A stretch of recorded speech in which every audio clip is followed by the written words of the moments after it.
Hello అండి, నమస్తే. Welcome to our channel simple kitchen. ఈరోజైతే నేను నువ్వుల లడ్డుని ఖర్జూరంతో ఎలా చేయాలో చూపించేస్తానండి. ఇందుకోసం ఒక గ్లాస్ నువ్వులు, తర్వాత అదే గ్లాస్ కొలతకి ఖర్జూరం పళ్ళు ఇలాగా డీసీడెడ్ తీసుకోవాలండి. తర్వాత మనము ఒక 10-15 బాదం పప్పులు తీసుకొని ఇవన్నీ కూడా ముందుగా దోరగా వేయించేసుకోవాలి.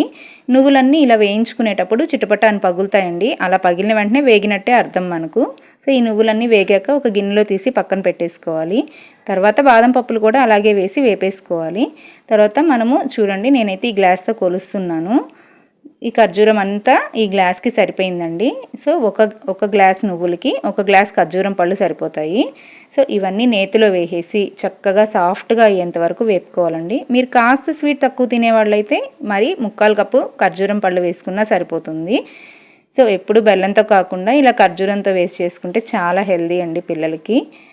అండ్ తర్వాత మనము ఇలాగా సాఫ్ట్గా అయిన తర్వాత ఇవన్నీ చల్లారనిచ్చుకోవాలండి. ఆల్రెడీ వేపిన నువ్వులు, ఖర్జూరము ఇవన్నీ కూడా ఇందులోనే ఒక 2 ఇలాచీ వేసేసుకుంటే ఇంకా మంచి స్మెల్ వస్తుందండి.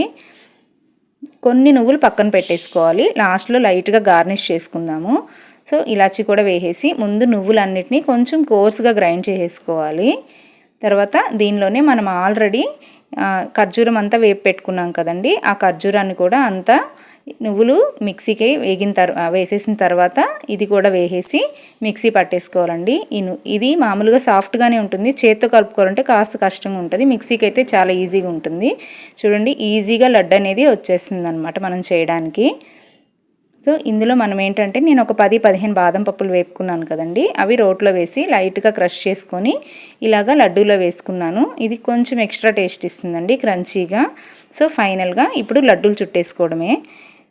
సో ఈ లడ్డూలన్నీ చుట్టుకున్న తర్వాత కొన్ని నువ్వులు పక్కన పెట్టేసుకొని వాటితో పైనే అలాగా అద్దుతూ గార్నిష్ చేసుకోవడమేనండి. మీకు వద్దనుకుంటే అది స్కిప్ చేయండి. సో ఫైనల్గా నువ్వుల లడ్డు ఖర్జూరంతో రెడీ అయిపోయింది. మీరు కానీ బెల్లంతో కూడా చూడాలనుకుంటే నా ఛానల్లోనే ఉందండి, ఒకసారి చెక్ చేసే పని అయితే చెక్ చేయండి. సో మీరు కూడా ఈ రెసిపీ తప్పకుండా ట్రై చేసి హెల్తీగా మీ ఫ్యామిలీతో ఎంజాయ్ చేసేయండి. Thank you.